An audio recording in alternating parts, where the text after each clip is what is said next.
नमस्कार बच्चों, स्वागत है आपका आज की इस वीडियो में। जैसे कि बच्चों आप लोग जानते हैं कि एट अभ्यास पुस्तिका सामाजिक विज्ञान की कक्षा 8वीं की कर रहे हैं। तो इस वीडियो के माध्यम से एट अभ्यास पुस्तिका कक्षा 8वीं की करना है सामाजिक सब्जेक्ट की। तो अभी तक चैनल को सब्सक्राइब नहीं किया बच्चों, तो सबसे पहले चैनल को सब्सक्राइब करें, वीडियो को लाइक करें, कमेंट करें। कमेंट में हम जो भी प्रॉब्लम्स है ज़रूर बताएं, हम सबके कमेंट पढ़ते हैं। तो बच्चों कमेंट भी करते चलें, वीडियो को बिना कट किए बिना स्किप किए लास्ट तक ज़रूर देखें।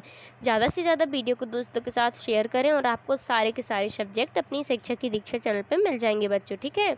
तो आप देख सकते हैं 2024 से 25 की जो नई किताबें मिली हैं वही हम इस वीडियो के माध्यम से करवा रहे हैं। तो कक्षा 8वीं की सामाजिक करनी है 2024 से 25 के बीच की। तो आपने देखा होगा यूट्यूब पे भी 2023 से 24 के बीच की वीडियोस आपको मिली है ना। और हम आपको 2024 से 25 की जो नई वीडियो हैं वही अपलोड कर रहे हैं, तो आप चैनल से जुड़े रहें बच्चों। तो जैसे कि आपने देखा होगा कि सारी इतिहास कंप्लीट कर ली है, जिसको अभी तक नहीं मिली है वो उस चैनल की प्लेलिस्ट में जाके देख लें। भूगोल स्टार्ट हो रहा है इसका फर्स्ट अध्याय, जिसका नाम है संसाधन। तो चलिए इसका फर्स्ट अध्याय इस वीडियो के माध्यम से करते हैं बच्चों। इसका पहला प्रश्न पढ़ते हैं, निम्नलिखित में से कौन सा प्राकृतिक संसाधन का उदाहरण है। तो क्या जाएगा, लोहे के औजार, ठीक है बच्चों। दूसरा है, भौतिक पदार्थों को मूल्यवान संसाधन बनाने में सहायता करती हैं, तो वस्तु का मूल्य, ठीक है बच्चों। चलिए नेक्स्ट देखते हैं प्रश्न नंबर तीसरा, ऐसे संसाधन जो एक बार समाप्त होने के बाद पुनः पूरित होने में हजारों वर्ष लगा लेते हैं वह कहलाते हैं, तो अनवीकरणीय संसाधन, ठीक है बच्चों। चलिए चौथा प्रश्न है, किसी कौशल अथवा वस्तु बनाने में नवीनतम ज्ञान का अनुप्रयोग है।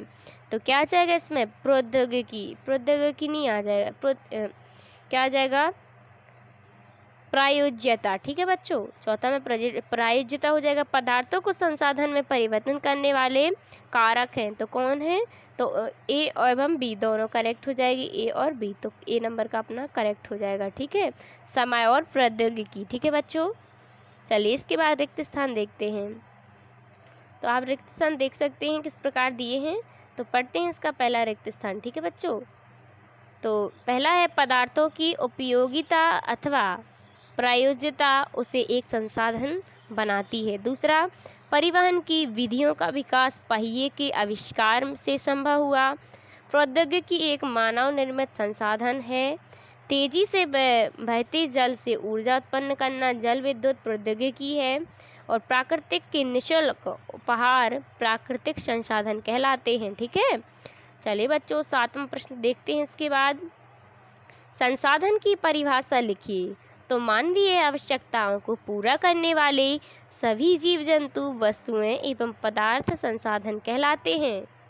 चलिए बच्चों इसके बाद प्रश्न नंबर 8वां है, पेटेंट किसे कहते हैं। तो पेटेंट का तात्पर्य किसी विचार अथवा आविष्कार एकमात्र अधिकार से है। यह एक ऐसा कानूनी अधिकार है जो किसी व्यक्ति या संस्था को किसी विशेष उत्पाद, खोज, डिजाइन, प्रक्रिया या सेवा के ऊपर एकाधिकार देता है, ठीक है बच्चों।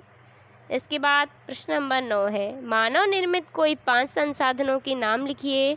तो मानव निर्मित 5 संसाधन के नाम, पुल, मशीनें, सड़क, भवन और उपकरण, ठीक है बच्चों। तो इस प्रकार देख सकते हैं आप, इसी प्रकार कर लीजिएगा, ठीक है। चलिए प्रश्न नंबर 10 देखते हैं। इसके बाद क्या है 10वें प्रश्न में, संसाधन कितने प्रकार के होते हैं, उदाहरण सहित समझाइए। तो पहला क्या आ जाएगा, प्राकृतिक संसाधन। दूसरा, मानव निर्मित संसाधन। प्राकृतिक संसाधन में क्या जाएगा, हवा, पानी, मृदा आदि। मानव निर्मित संसाधन में जैसे सड़कें, भवन, पुल, मशीनें आदि। और मानव निर्मित संसाधन में जैसे शिक्षक, डॉक्टर, वैज्ञानिक, मजदूर आदि, ठीक है बच्चों। चलिए इसके बाद देखते हैं प्रश्न नंबर 11वां, क्या है, नवीकरणीय एवं अनवीकरणीय संसाधनों में कोई 3 अंतर। तो पहला, नवीकरणीय संसाधन असीमित होते हैं जबकि अनवीकरणीय संसाधन सीमित होते हैं। नवीकरणीय संसाधन जल, मृदा और वन हैं, जबकि अनवीकरणीय संसाधन कोयला, पेट्रोलियम तथा प्राकृतिक गैस हैं। नवीकरणीय संसाधन शीघ्रता से नवीनकृत अथवा पुनः पारित हो जाते हैं, जबकि अनवीकरणीय संसाधन एक बार समाप्त होने के बाद उनके नवीकृत अथवा पुनः पूरित में हजारों वर्ष लग जाते हैं। चलिए नीचे दिए गए विभिन्न संसाधनों के उदाहरण तालिका में वर्गीकृत कीजिए। तो आप यहाँ पे देख सकते हैं वाणिज्यिक मूल्य हैं और वाणिज्यिक मूल्य नहीं है। तो लौह अयस्क भूमि, कृषि भूमि और कोयला, मनोरम दृश्य, लोकगीत, दादी माँ की घरेलू नुस्खे। ठीक है। 13वां प्रश्न है, पृथ्वी पर प्राकृतिक संसाधन का वितरण असमान क्यों है? तो प्राकृतिक संसाधनों का वितरण भूभाग, जलवायु, ऊंचाई जैसे अनेक भौतिक कारकों पर निर्भर करता है। पृथ्वी पर इन कारकों में विभिन्नता होने के कारण संसाधनों का वितरण असमान है। चलिए 14वां प्रश्न देख सकते हैं, मानव संसाधन से क्या तात्पर्य है? इसे किस प्रकार मूल्यवान बनाया जा सकता है? तो मानव संसाधन से तात्पर्य लोगों की संख्या और योग्यता, मानसिक तथा शारीरिक से है। मानव को किसी भी देश का सबसे महत्वपूर्ण संसाधन माना जाता है, क्योंकि मानव की योग्यता ही भौतिक पदार्थों को मूल्यवान संसाधन बनाने में सहायता करती है। इसे मूल्यवान बनाने के तरीके शिक्षा एवं विश्वास, कौशल का विकास, आविष्कार और खोज। चलिए 15वां प्रश्न देखते हैं, संसाधनों को हम किस प्रकार संरक्षित कर सकते हैं? कोई 4 उपाय। तो संसाधनों को संरक्षित करने के निम्नलिखित उपाय। पहला, प्रत्येक व्यक्ति के द्वारा संसाधनों का कम उपयोग करना। दूसरा, वस्तुओं के पुनः चक्रण और पुनः उपयोग को महत्व देना। तीसरा, बड़े पैमाने पर पेड़ों को काटना, वन्यमूलन रोकना चाहिए। चौथा, प्रत्येक संसाधन को दुरुपयोग होने से बचाना। 5वां है, बंजर बेकार पड़ी हुई भूमि पर अधिक से अधिक पौधे लगाकर वन उगाने चाहिए। ठीक है। 16वां प्रश्न है, सतत पोषीय विकास के सिद्धांत लिखिए। तो सतत पोषीय विकास के सिद्धांत निम्नलिखित हैं।